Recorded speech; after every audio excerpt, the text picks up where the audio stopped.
درخت کا انعام۔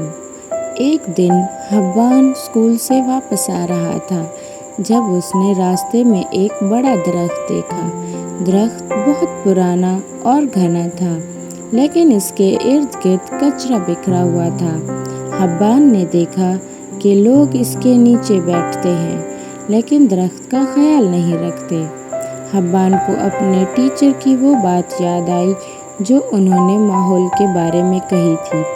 درخت ہمیں سایہ، پھل اور آکسیجن دیتے ہیں، ہمیں ان کی حفاظت کرنی چاہیے۔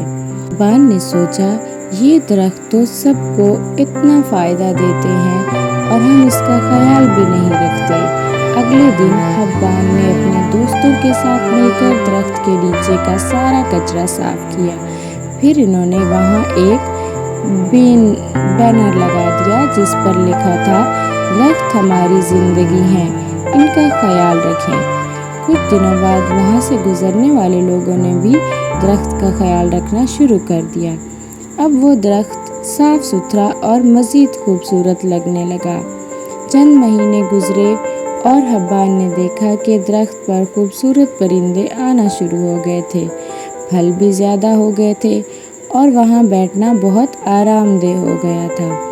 ایک دن حبان کے پاس بیٹھتے ہوئے ایک بزرگ نے کہا، بیٹا، تم نے اس درخت کا کتنا اچھا خیال رکھا ہے، یہ تمہیں ہمیشہ یاد رکھے گا۔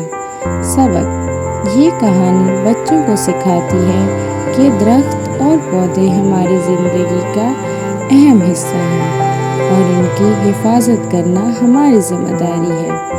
جب ہم قدرت کا خیال رکھتے ہیں تو قدرت ہمیں انعامات سے نوازتی ہے۔ شکریہ۔